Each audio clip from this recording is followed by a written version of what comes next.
Selamat pagi. Kita mulai ya untuk membahas soal-soal tentang perhitungan laba per lembar saham. Secara prinsip sebetulnya menghitung laba per saham itu simple ya, yaitu laba dibagi dengan jumlah saham yang beredar. Tapi karena memang ada beberapa hal yang mempengaruhi kedua angka tersebut, maka seperti yang telah dijelaskan di materi utama, perhitungan laba per lembar saham ini nanti dibagi menjadi dua, yaitu laba per saham basic atau dasar, kemudian yang kedua laba per saham dilusian. Dilusian itu artinya kalau kita memiliki sekuritas dilutif yang berpotensi untuk ditukar menjadi saham, sehingga nanti akan mempengaruhi baik labanya maupun jumlah lembarnya. Kemudian selain itu, laba juga dipengaruhi oleh dividen saham preferred. Jadi kalau kita punya saham preferred, karena saham preferred itu sifatnya memang setengah utang, itu nanti akan kita kurangkan dulu. Jadi laba bersih dikurangi dividen saham preferred baru dibagi dengan jumlah sahamnya. Nah, kemudian karena jumlah saham sepanjang tahun itu berubah-ubah, ya, karena kita tahu transaksi saham itu kan terjadi setiap hari, ya, maka kita nanti akan menghitung rata tertimbang jumlah lembar saham yang beredar. Itu sebagai pembagi. Nah, itu review singkat ya mengenai perhitungannya. Nah, kita akan memulai soal yang pertama. Soal yang pertama ini adalah tentang perhitungan rata tertimbang jumlah lembar saham yang beredar. Langsung kita lihat informasinya. Portillo Incorporations, ini nama perusahaan ya, menggunakan tahun kalender untuk pelaporan keuangan. Perusahaan mengotorisasi untuk mengeluarkan 9 juta lembar saham dengan nilai nominal per lembar 10. Ya, dengan nilai per lembar 10. Nah, di sini perusahaan belum atau tidak memiliki sekuritas dilutif. Ini kita masih contoh yang simpel ya. Berikut ini ikhtisar aktivitas yang terkait dengan saham. Yang pertama, jumlah saham yang dikeluarkan dan beredar pada tanggal 31 Desember 2014 itu 2.400.000. Kemudian pada tanggal 30 September 2015 dikeluarkan lagi melalui dividen saham 10%-nya atau 240.000 lembar. Kemudian dikeluarkan lagi ya di 31 Maret 2016 ya secara tunai sebanyak 2 juta lembar. Ini terus seperti itu sehingga di akhir 2016 jumlah saham yang beredar 40.000. Kemudian yang terakhir, pada tanggal 31 Maret 2017 dilakukan share split atau pemecahan saham. Satu saham dipecah menjadi 2. Instruksinya ini ABCD, ini kita diminta untuk menghitung rata tertimbang jumlah lembar saham yang beredar. Yang pertama, hitunglah rata tertimbang yang digunakan untuk menghitung laba per saham untuk 2015 pada laporan keuangan komparatif 2016. Yang B sama, tapi untuk perhitungan EPS 2016. Kemudian C sama dengan yang B, tapi untuk laporan komparatif 2017. Kemudian yang D ini sama dengan B tapi 2016. 17. Oke, kita lihat perhitungannya ya. Nah, ini yang A jawabannya 2640.000 lembar. Perhitungannya adalah ya, ini yang saat perubahan pertama kan terjadi di 30 September ini. Jadi 1 Januari sampai 30 September itu jumlah yang beredar 2.400.000. Ya, beredar selama berapa bulan? 9 bulan. Ya, sehingga dikalikan dengan 9/12. Ketemu rata-rata tertimbangnya atau rata tertimbangnya 1.800.000. Nah, kemudian kita lihat pada tanggal 30 September ini ada dividen saham 10%. Ya, 10%. Nah, sehingga ini akan digunakan untuk menyesuaikan jumlah lembar saham yang beredar sebelum tanggal ini. Nah, sebelum tanggal ini kan berarti antara Januari sampai 30 September. Nah, seperti ini ya.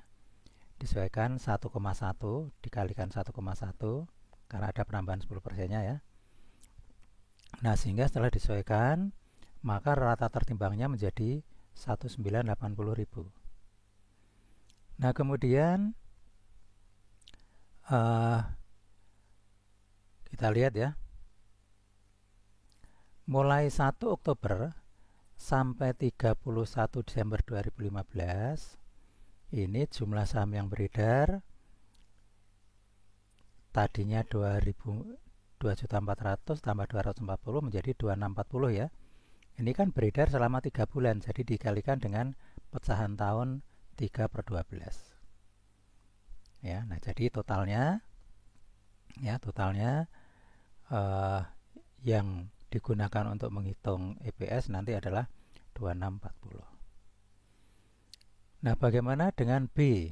B kita lihat pertanyaannya ya. Hitunglah rata tertimbang yang digunakan untuk perhitungan EPS tahun 2016. Ya, untuk laporan 2016. Nah, kita lihat di 2016 ini ada transaksi pengeluaran saham tunai, yaitu tanggal 31 Maret 2016 sebanyak 2 juta. Ya, sebanyak 2 juta. Nah, kita lihat dulu ya. 1 Januari 2016 sampai 31 Maret ini jumlah yang beredar 2640. Ya, seperti perhitungan di sini nih. Ini kan per 31 Desember 2015. Nah, 31 Desember 2015 itu sama dengan 1 Januari 2016. Sampai 31 Maret ini beredar 3 bulan, jadi dikalikan dengan pecahan tahun 3/12. Ketemu 660.000. Kemudian dari 1 April sampai 31 Desember ya, ini ada penambahan 2 juta ya. Kita lihat di sini 2 juta. Sehingga yang beredar pada masa ini 9 bulan ini adalah 2640 ditambah 2 juta menjadi 4640. Dikalikan pecahan tahunnya 9/12 ketemu 3480.000. Totalnya 4140.000. Kemudian yang C. Ya, yang C ini pertanyaannya, hitunglah rata tertimbang yang di jumlah saham yang beredar yang digunakan untuk menghitung EPS 2016 pada laporan 2017. Kita lihat perhitungannya. Rata tertimbang yang sudah kita hitung di 2016 tadi ya, yang poin B sudah kita peroleh 4140. Kemudian ada penyesuaian pemecahan saham. Nah, sekali lagi penyesuaian ini dilakukan untuk saham yang beredar sebelum dilakukan penyesuaian. Nah, karena share splitnya itu 1 saham menjadi 2, maka tinggal dikalikan 2. Totalnya sekian. Nah, kemudian di D ya, D pertanyaannya, hitunglah rata tertimbang jumlah saham yang beredar yang digunakan untuk menghitung EPS 2017 untuk laporan komparatif 2017. Oke, kita lihat ya. Hasilnya 9280.000. Dari mana? Nah, kita lihat dari 1 Januari 2017 sampai 31 Maret 2017 ya. Ini jumlah saham yang beredar 4640. Ini sebelum dilakukan share split ya. Masa edarnya 3 bulan. Jadi dikalikan 3/12. Kemudian ada penyesuaian share split mulai Maret ya, 31 Maret. Berarti berlaku untuk masa edar sebelumnya, kalikan 2. Ketemu sekian, 2320. Nah, kemudian setelah dilakukan share split dikalikan 2 kan berarti sejak 31 Maret ini yang beredar adalah 2 kalinya 4640. 2 kalinya berarti 9280. Nah, ini dikalikan masa edarnya 9/12 ketemu 6960. Sehingga rata tertimbangnya 9280. Nah, jadi memang perhitungan EPS itu yang paling krusial adalah menghitung rata tertimbang jumlah lembar saham yang beredar ya. Oke, kita teruskan. Masih EPS untuk yang struktur modal sederhana. Pada tanggal 1 Januari 2015, perusahaan memiliki saham yang beredar sebanyak 480.000. Jadi outstanding itu artinya beredar.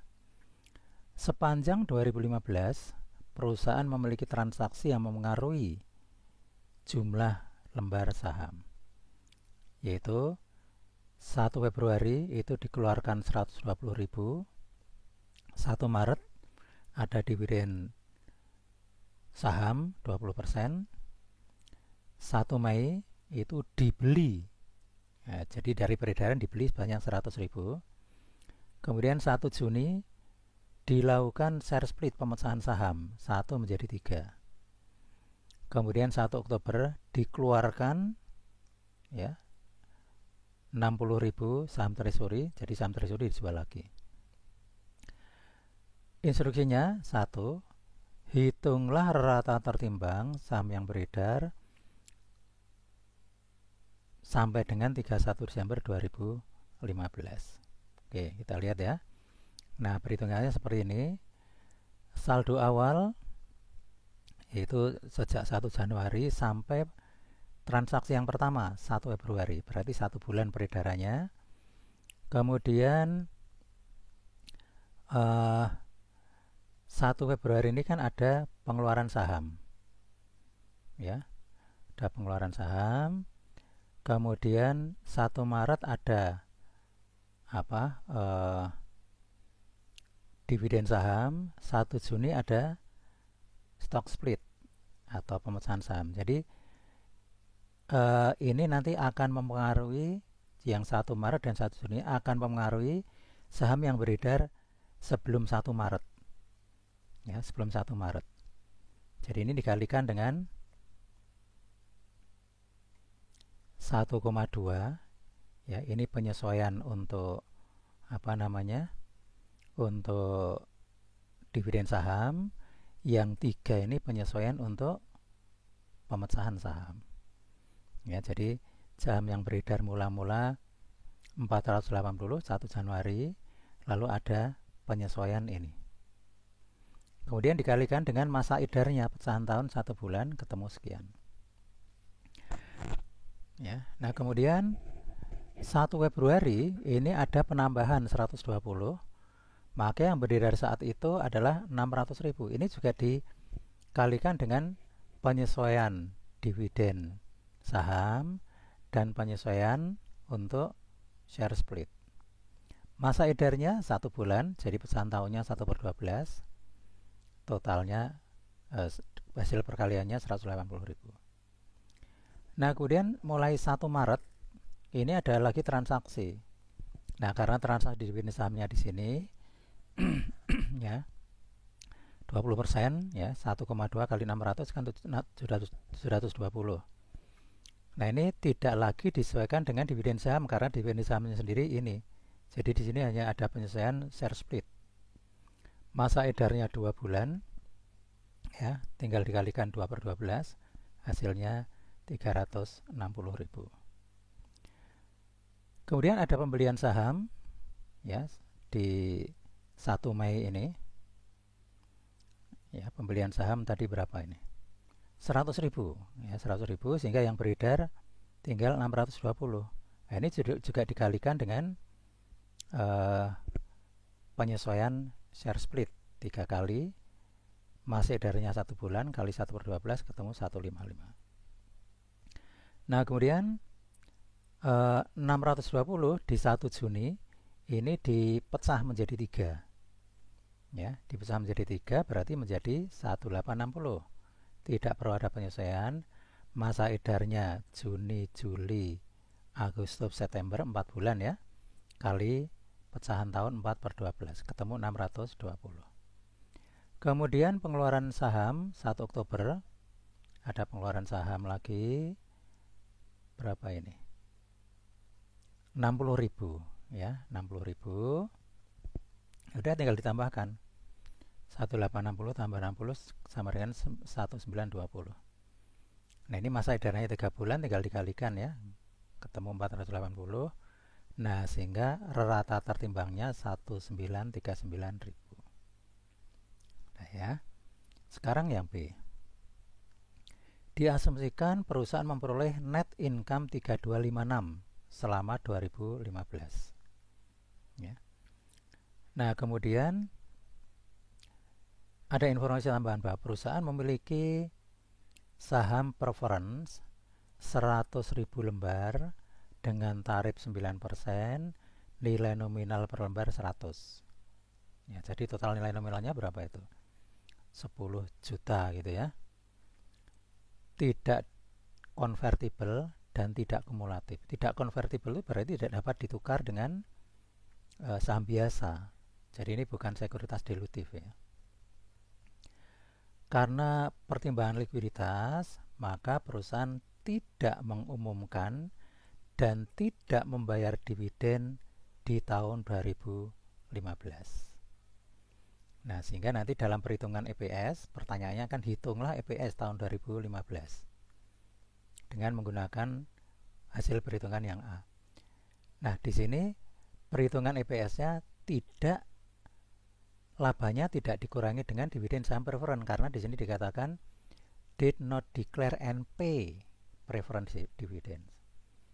Ya, sehingga perhitungannya hanya laba bersih tanpa dikurangi dividen saham preference 3256 dibagi dengan rata tertimbang yang sudah kita hitung di poin A ya.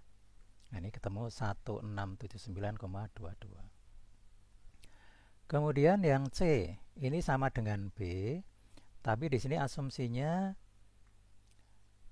perusahaan membagi dividen untuk saham preference. Ya. Jadi perhitungannya sama, tapi laba bersihnya dikurangi dengan dividen saham preference. Tinggal dihitung aja dividen saham preference berapa? 9% dikalikan nominalnya tadi kan 100.000 kali 100 ya, 10 juta. Nah, ketemu 900.000.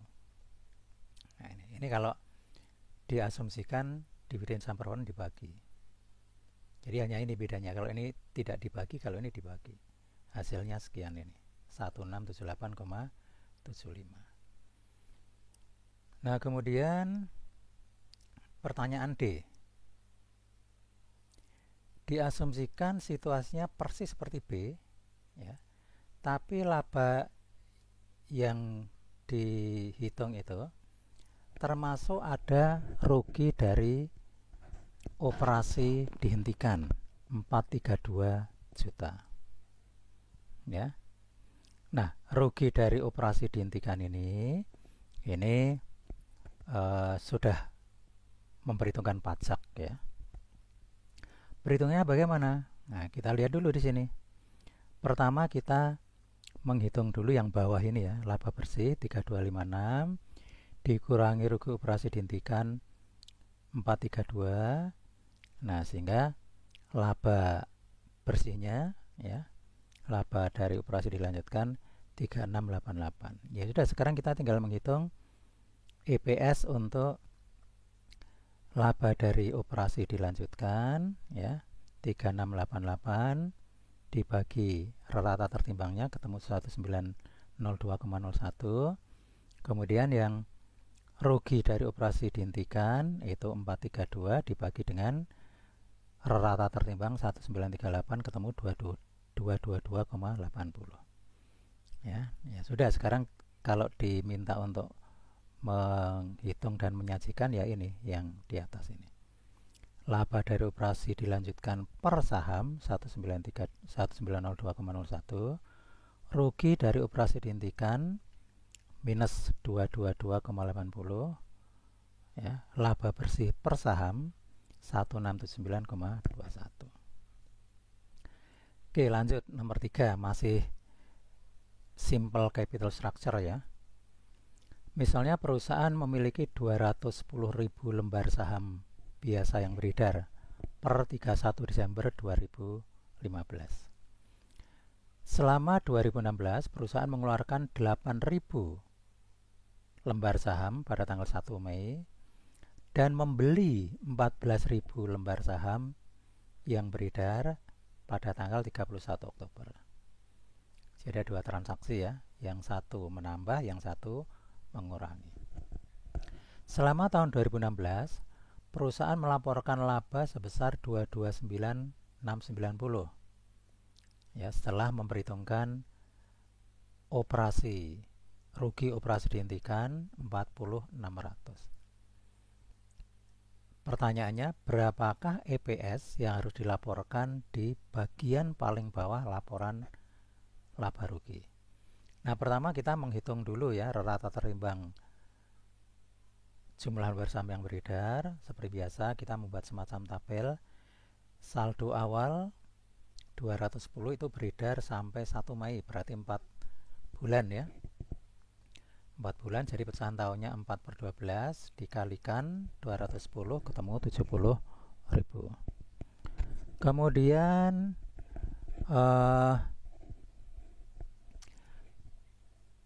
pada 1 Mei itu dikeluarkan 8.000 sehingga yang beredar menjadi 218.000. Beredar selama 6 bulan ya, jadi pecahan tahunnya 6/12. Setelah dikalikan ketemu rata tertimbangnya 109.000. Kemudian 1 Oktober ini ada pembelian saham yang kita kenal dengan istilah saham treasury sebanyak 14.000 ya, sehingga jumlah saham yang beredar tinggal 204.000. Beredar selama 2 bulan berarti pecahan tahunnya adalah 2/12 ya. Nah, rata tertimbangnya rata tertimbangnya 34.000 ya, jadi totalnya 213. Nah, kemudian perhitungannya seperti tadi. Kita akan menghitung laba per saham sebelum rugi operasi. Ya. Labanya 229.690 ya. Sebelum itu kan setelah dikurangi rugi. Nah, kalau sebelum dikurangi rugi kan berarti ditambah 40.600. Ketemu 270.290. Nah, angka itu tinggal dikalikan dengan rata tertimbang jumlah lembar saham yang beredar. 213.000 ketemu 1,27. Kemudian rugi operasi dihentikan per saham juga sama ya, 40.600 dibagi dengan 213.000 ketemu minus 0,19 sehingga laba bersih per saham 1,08. Kita teruskan ya. Kalau tadi di soal pertama kedua itu lebih ke perhitungan ini ya, mulai dari perhitungan rata tertimbang, sekarang kita sudah lebih masuk ke EPS. Nah, ini juga masih struktur modal yang simpel ya.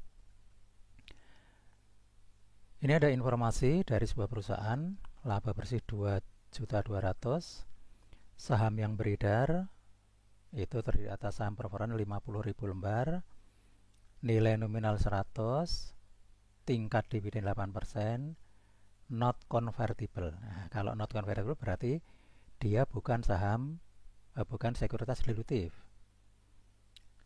Kemudian ada ordinary share, saham biasa, ya, 600.000 1 Januari, kemudian 1 Mei dikeluarkan 300.000, berarti mulai 1 Mei yang beredar 900.000. Kemudian tanggal 1 Agustus, ya, 1 Agustus itu ada penarikan saham, pembelian saham 150, sehingga per 1 Agustus jumlah yang beredar tinggal 150. Kemudian 1 Oktober ada share split, 1 menjadi 2, sehingga mulai 1 Oktober nanti jumlah saham yang beredar itu menjadi 2 kalinya 750 sama dengan 1.500. Hitunglah EPS. Ini biasanya tipikal soal yang sering muncul itu ya soal semacam ini. Ada data, kemudian perintahnya langsung hitung EPS.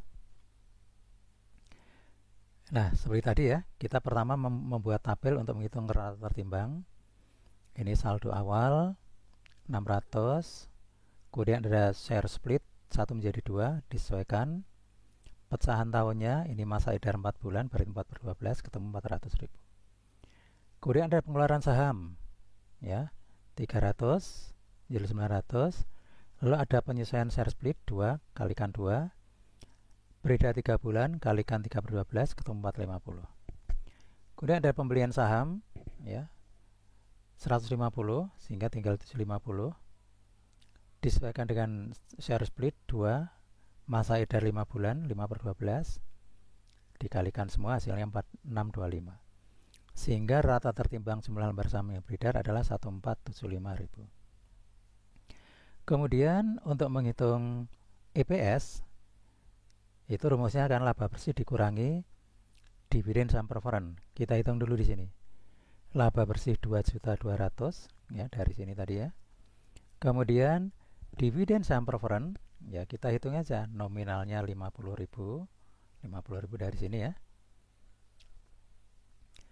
Dikalikan 100 itu nilai 50.000 lembarnya, 100 nilai nominal per lembar, dikalikan tarif dividen 8%, ketemu 400. Jadi laba bersih yang digunakan untuk menghitung dividen saham biasa adalah 1.800.000. Dikalikan rata tertimbang 1475 ketemu 1,22. Oke, lanjut ya. Nah, sekarang kita masuk ke perhitungan berikutnya. Ini soalnya banyak tapi masih struktur modelnya masih simple. Berikut ini informasi, ya, yang ada pada Pearson Incorporations untuk tahun berjalan ya. Yang pertama, laba dari operasi dilanjutkan 15 juta. Kemudian rugi operasi dihentikan, ya, setelah memperhitungkan pajak 1.340. Net income-nya 13.660. Laba ditahan awal tahun 83250. Laba ditahan akhir 96910. Kemudian dividen yang diumumkan, ya, ini untuk saham preferred 300.000, untuk saham biasa 14.875.000, totalnya 15.175. Laba ditahan setelah memperhitungkan dividen 81.735. Nah, lalu ada catatan di situ ya. Sepanjang tahun perusahaan memperoleh rugi dari operasi dihentikan 1.340.000 setelah memperhitungkan pajak sebesar 1.200.000. Pada akhir tahun perusahaan memiliki saham yang beredar 8.000 saham biasa ya, 8 juta dengan nilai nominal 10,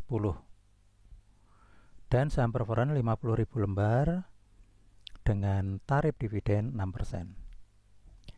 Pada tanggal 1 April tahun ini, perusahaan mengeluarkan saham biasa 1 juta lembar dengan harga 32 per lembar untuk membantu keuangan perusahaan karena adanya rugi operasi dihentikan. Ya. Nah, instruksinya hitunglah EPS untuk tahun ini yang harus dilaporkan kepada pemegang saham. Nah, ini datanya banyak, tapi instruksinya hanya satu, menghitung EPS. Nah, kalau kita sudah tahu caranya, ya nggak ada masalah ya. Ini perhitungannya. Jadi jawabannya ini, yang di atas ini ya. Laba dari operasi dilanjutkan per lembar 1,89, rugi operasi dilanjutkan 0,17, maka laba bersih per saham 1,72. Nah, perhitungannya dari mana? Nah, perhitungannya dari sini ya. Ini data laba dimulai dari laba operasi dilanjutkan 15 juta, kemudian dikurangi dengan saham preferred 300.000. Nah, ini nanti yang digunakan untuk menghitung EPS ya, 14.700.000 ini. Kemudian dikurangi dengan rugi operasi dihentikan 1.340, maka laba yang tersedia untuk pemegang saham biasa tinggal 13.360. Oke, untuk data laba sudah ketemu. Sekarang kita menghitung rata tertimbang. Pertama kita punya 7 juta lembar. Ya, ini beredar 3 bulan, 1 Januari sampai 1 April, sehingga pecahannya 3/12. Sehingga rata tertimbangnya 150. 1 April ada pengeluaran 1 juta lembar, sehingga saham beredarnya menjadi 8 juta. Beredar selama 9 bulan, berarti pecahan tahunnya 9/12. Oke, sehingga setelah dikalikan kita peroleh rata tertimbang 6 juta. Totalnya 7750. Ya sudah, sekarang kita tinggal menghitung laba per lembar dari operasi dilanjutkan, berarti 14.700 dibagi 750 ya, ketemu 1,89. Kemudian rugi operasi dihentikan 1.340 dibagi 750.000, ketemu 0,17. Kemudian laba bersih per lembar saham ya sudah ketemu 13.360 dibagi 750, ketemu 1,72. Oke. Masih tentang simple capital structure.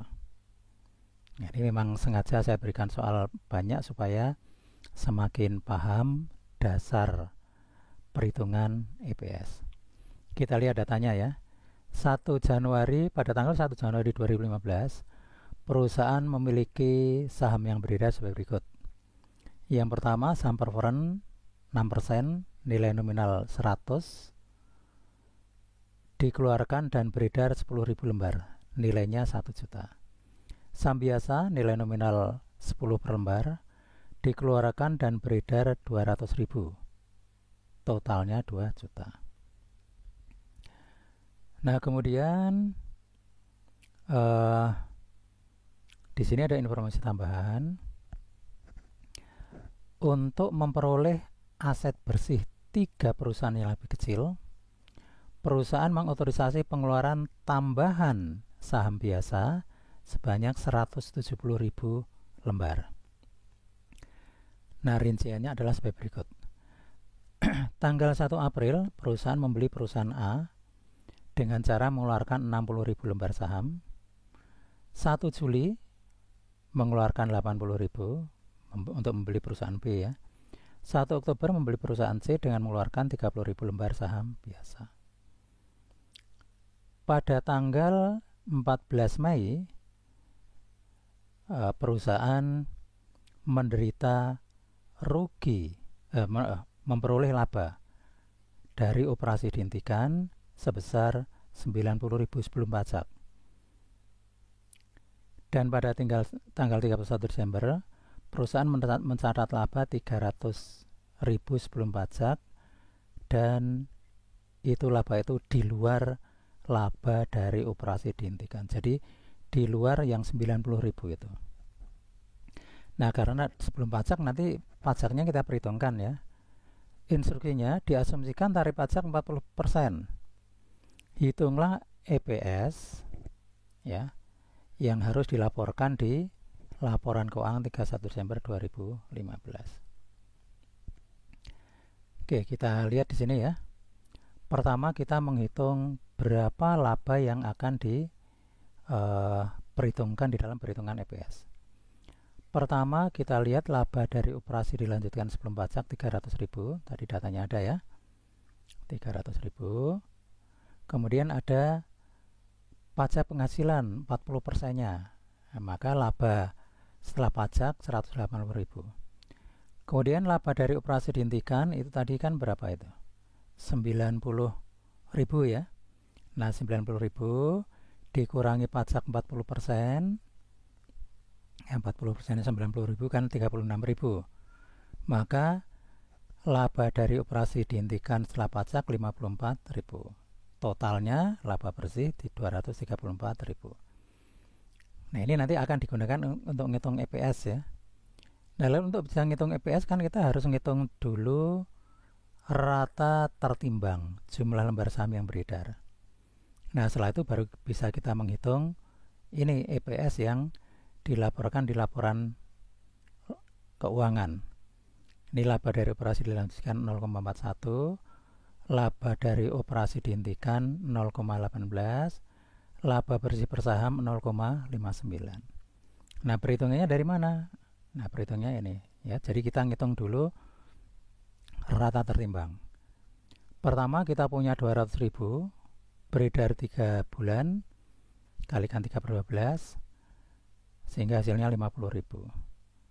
Mulai 1 April kita mengeluarkan 60.000 untuk membeli perusahaan A ya, sehingga yang beredar menjadi 260.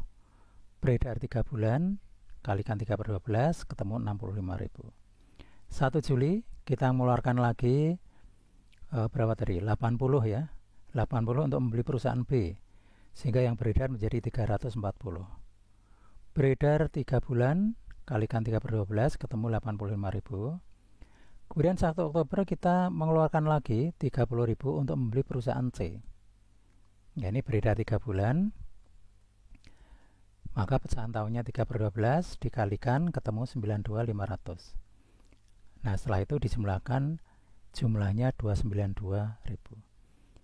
Ya sudah, sekarang rata tertimbangnya sudah ketemu, tadi labanya juga sudah diketahui, tinggal dihitung aja. Laba dari operasi dilanjutkan itu tadi berapa? 180 dibagi 292 ya, ketemu ya.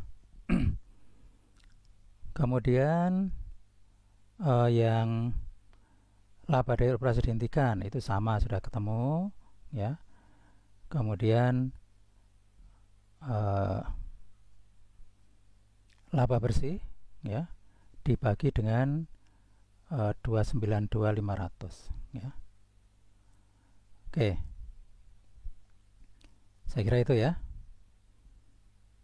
Nah sekarang kita masuk ke struktur modal yang struktur modal yang kompleks. Kita lihat dulu informasinya. Pada tahun 2015, Buraka Enterprises mengeluarkan obligasi konversi ya, tingkat bunga 8%, nilai nominal 75, jumlah lembarnya 1000, yang masing-masing lembar dapat ditukar menjadi 100 lembar saham. Komponen liabilitas untuk obligasi konversi ini adalah 950 per lembar ya, berdasarkan tingkat bunga pasar 10%. Pendapatan perusahaan 17.500 dan beban di luar bunga dan pajak 8.400 untuk 2016 dengan asumsi tingkat pajak atau tarif pajak 40%. Selama tahun 2016, perusahaan memiliki saham yang beredar sebanyak 2.000 lembar. Tidak ada obligasi yang dikonversi atau ditarik pada tahun itu. Nah, instruksinya hitunglah EPS dilusian 2016. Ya, pertama kita ngitung dulu ya. Pendapatan ya tadi 17.500, beban selain bunga 8.400, bunga obligasi 7.125 ya. Totalnya sekian ya. Laba sebelum pajak ketemu sekian, pajak 40% sekian, laba bersih sekian. Nah, kemudian EPS dilusianya adalah laba bersih ya ditambah apa nih? Ditambah pembatalan ya, pembatalan bunga ya, ditambah pembatalan bunga obligasi. Kok bunga obligasi dibatalkan seperti apa ya? Karena diasumsikan ditukar dengan saham. Jadi kita tidak perlu membayar bunga. Nah, bunganya sendiri 7.125. Kemudian di sini ini kan sudah memperhitungkan pajak. Jadi ini pajaknya dikembalikan. Sebelum dikurangi pajak kan berarti pajaknya 40, berarti dikalikan 1 minus 40%. Ya. Jadi 60% kali 7.125 itu adalah pembatalannya. Ditambah dengan laba bersih yang ini. Ya. Nah, ini laba setelah ada pembatalan bunga pajak atas bunga. Kemudian jumlah lembar saham yang kita gunakan untuk membagi itu adalah saham biasa 2000 dikalikan dengan tambahan saham akibat konversi obligasi ini. Nah, 7.500 dari mana? Nah, ini tadi ya. 100 ya, 100 dikalikan jumlah lembarnya 75 lembar. Nah, jadi ketemu sekian, maka EPS dilusiannya ketemu sekian ini. Nah, sebetulnya ini aja. Nanti kalau soal-soal yang lain tuh sama. Jadi baik pembilang maupun penyebut itu disesuaikan dulu dengan efek dilusian. Oke, sekarang kita lihat yang B ya. Diasumsikan kondisinya seperti A, tapi ya 75 lembar obligasi yang dikeluarkan pada tanggal 1 September. Nah, kalau 1 September berarti dia masa edarnya kan baru berapa? Baru 4 bulan ya. Nah, sehingga perhitungannya mirip, tapi nanti baik penyesuaian untuk bunga maupun penyesuaian untuk lembar sahamnya dikalikan dengan 4/12. Nah, ini ya, baik perhitungan di sini maupun perhitungan di sini ya, itu sudah memperhitungkan 4/12 atau sepertiga tahun gitu ya. Jadi sama, hanya ini dikalikan dengan masa edar obligasi 4/12, ketemu 1,21 ya. Kemudian yang C, diasumsikan sama dengan A, kecuali ya obligasi yang benar-benar dikonversi menjadi saham pada tanggal 1 Juli itu 25 ya.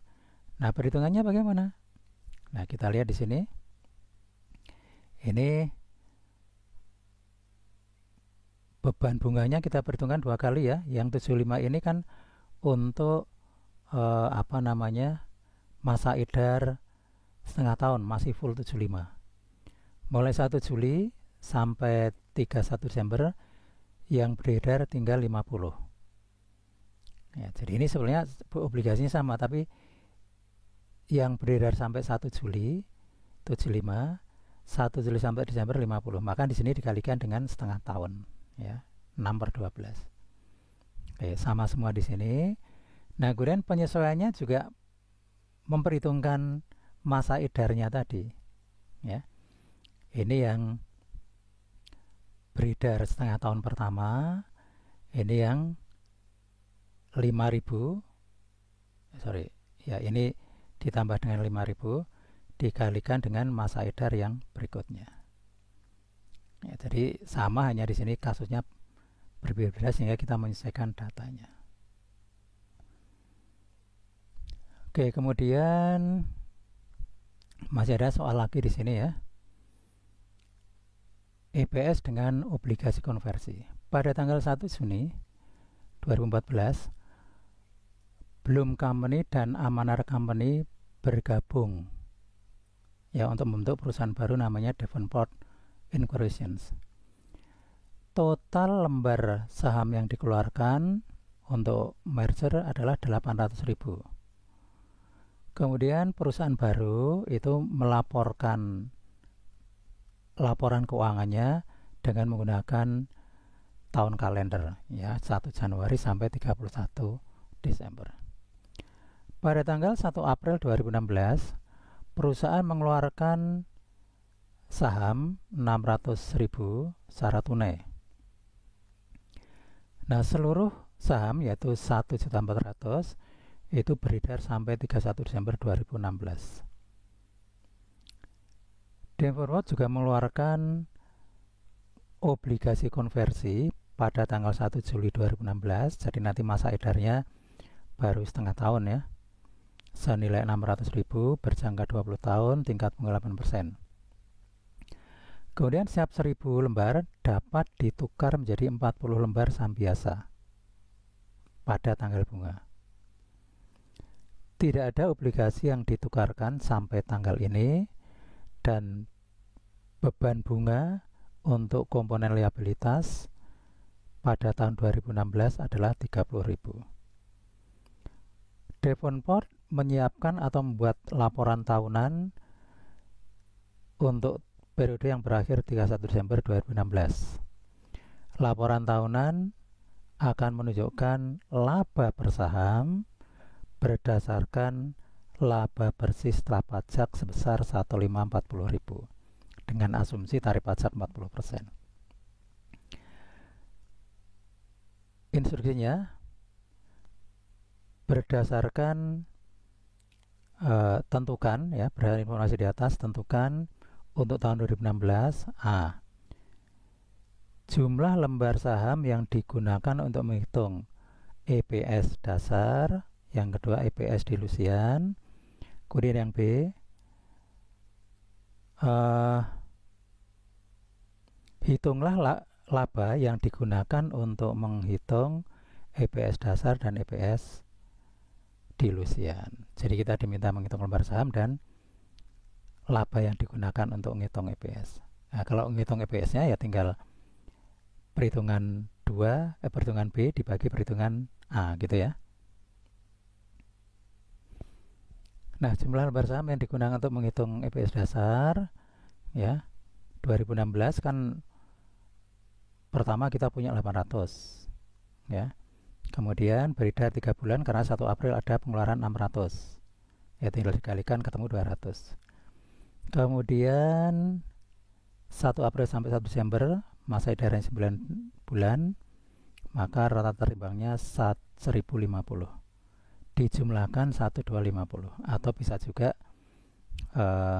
menggunakan cara yang bawah. Ini jumlah lembar saham untuk menghitung EPS dasar. Kemudian jumlah lembar saham untuk menghitung EPS dilusian ya, itu seperti ini ya. Kita memperhitungkan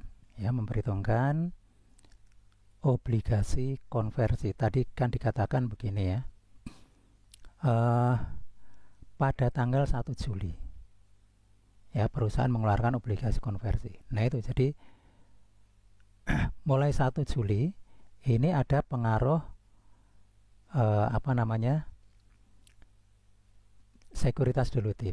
Kalau yang ini sama seperti tadi, ini juga sama, tapi hanya 3 bulan sampai 1 Juli karena 1 Juli ada obligasi konversi.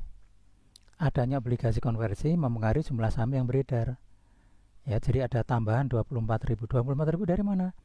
Nah ini ya, 24.000 itu ngitungnya dari sini. 600.000. 600.000 itu adalah nilai nominal obligasi dibagi 1000. Nah, ini tadi kan disebutkan bahwa setiap 1000 lembar, kita baca lagi ya, 600.000, setiap 1000 dolar bisa ditukar dengan 40 lembar saham biasa.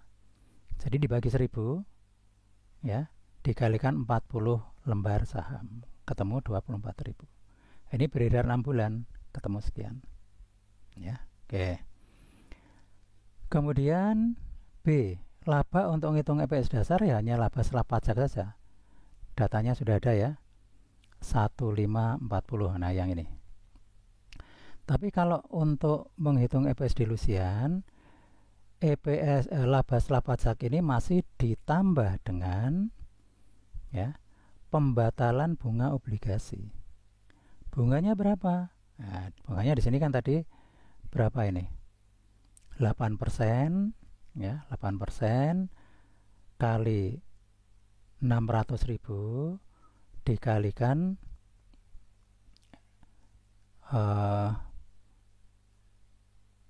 ini sudah ketemu ya. Sudah ketemu. Ya, sudah ketemu 30.000. Tinggal dikalikan dengan pajaknya 40%. Nah, ketemu 18.000 setelah dikurangi pajak, maka 18.000 ini ditambahkan ke laba setelah pajak. Jadi total laba yang digunakan untuk menghitung EPS dilusian adalah 1.558.000. Nah, dari sini kalau saudara diminta untuk menghitung EPS ya tinggal jawaban B dibagi dengan jawaban A, gitu ya. Oke. Berikutnya perhitungan EPS dengan convertible bond dan saham preferred. Ya, kita lihat perusahaan mengeluarkan obligasi konversi berjangka 10 tahun senilai 4 juta ya, dengan tingkat bunga 7% pada tanggal 2 Januari 2015. Obligasi ini memiliki nilai tunai 1.000 per lembar dengan bunga yang dibayar setiap tahun annually. Beban bunga dicatat pada liabilitas komponen untuk convertible bond di 2015 adalah 320. Sudah diketahui, nanti tinggal kita gunakan ya. Rasio konversi saat ini adalah 14:1. Artinya 14 lembar ditukar dengan 1 lembar saham. Dan dalam 2 tahun berikutnya naik menjadi 18:1. Pada tanggal pengeluaran, obligasi ini dijual pada kurs 98. Tingkat pajak atau tarif pajak 35%. Kemudian laba tahun 2015 7.500.000 ya. Dan perusahaan memiliki 2 juta lembar saham biasa yang beredar. Nah, instruksinya buatlah tabel untuk menghitung EPS dasar dan EPS dilusian. Ya. Nah, ini perhitungannya ya, laba tahun berjalan 7.500.000 ditambah penyesuaian bunga. Nah, penyesuaian bunganya dari sini ya. Ini bunganya sudah diketahui 320, kemudian pajaknya 35%, maka bunga setelah pajak 208. Jadi laba tahun berjalan 7.500.000 ditambah penyesuaian bunga setelah pajak 208 ketemu 7708. Nah, kemudian jumlah lembar saham yang memperhitungkan konversi obligasi itu adalah ini ya, 4 juta dibagi 1.000 sama dengan 4.000 lembar. Nah, sehingga kenaikan dalam pembilang untuk EPS dilusian adalah 4.000 dikalikan 18 sama dengan 72.000. Nah, 18 itu dari mana? 18 itu tadi kan disebutkan bahwa rasio konversi dalam 2 tahun menjadi 18 berbanding 1. Ya. 18 berbanding 1. Nah, jadi kalikan 18 ketemu 72. Nah, kemudian dari sini kita bisa menghitung EPS dasar, ya, 7.500.000 dibagi dengan jumlah lembar saham biasa yang beredar tanpa memperhitungkan apa-apa, 2 juta ya, ketemu 375. EPS dilusian, nah, tadi sudah kita hitung ya, labanya setelah memperhitungkan pembatalan bunga 7.708.000, kemudian dibagi dengan jumlah lembar saham setelah memperhitungkan konversi 2 juta ditambah 72, 2.072.000, ketemu 3,72.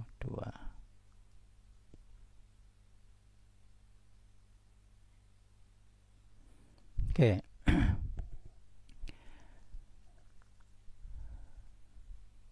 Soal berikutnya ya, masih mirip dengan yang 1625 tadi ya. Pada tanggal 1 Januari 2015, perusahaan mengeluarkan obligasi 10 tahun, berjangka 10 tahun dengan nilai nominal 3 juta, tingkat bunga 6%. Ya, dikeluarkan dengan harga sama dengan nilai nominal.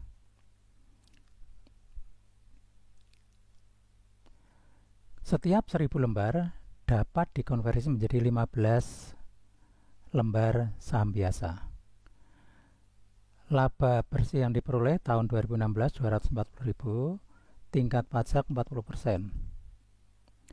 Beban bunga untuk komponen liabilitas 210.000, dan perusahaan memiliki 100.000 lembar saham biasa sepanjang tahun 2015.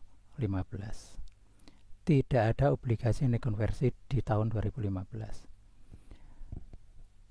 Instruksinya, hitunglah EPS dilusian di 2015. Kemudian B, hitunglah EPS dilusian 2015 dengan asumsi ya sama dengan yang A, tapi 1 juta, ada 1 juta saham performa konversi yang dikeluarkan. Jadi bukan obligasi tapi saham performa konversi. Nah, setiap 100 saham performa ini dapat ditukar menjadi 5 lembar saham biasa. Jadi kalau yang A itu obligasi, yang B saham performa. Nah, kita lihat dulu di sini perhitungan laba yang ada ini harus disesuaikan dengan bunga ya, pembatalan bunga atau penghematan bunga. Laba bersihnya 240.000 dari data sudah ada, ditambah penghematan bunga, bunganya juga sudah diketahui, disesuaikan dengan pajaknya ketemu 126, sehingga laba bersih setelah disesuaikan 366.000. Kemudian tadi dikatakan bahwa setiap 1000 obligasi dapat ditukar menjadi 15. Ya, tinggal dihitung aja, berarti tambahan saham yang beredar adalah 3 juta dibagi 1000 kalikan 15 ketemu 45.000. Sehingga saham yang beredar tadinya 100.000 tambah 45.000 sama dengan 145.000. Tinggal dihitung labanya setelah disesuaikan 366, jumlah saham beredar yang setelah disesuaikan 145, maka ketemu EPS dilusiannya 2,52. Kemudian yang B ini sama, tapi yang B ini adalah untuk saham preference, jadi tidak ada penyesuaian untuk laba. Labanya sama ya. Hanya di sini ada tambahan saham preference jika dilusi ditukarkan. Dikatakan di sini bahwa setiap 100 ini dapat ditukar menjadi 5 lembar. Ya. Jadi 10.000 dibagi dengan 100 ya. sorry, nilai nominalnya tadi berapa? 1 juta dibagi dengan 100 ketemu 10.000 kali 5 sama dengan 50.000. Jadi saham yang beredar untuk perhitungan EPS dilusian 150.000. Ya sudah, kita tinggal bagi laba 240.000 dibagi 150.000 ketemu 1,6. Oke, saya kira itu ya.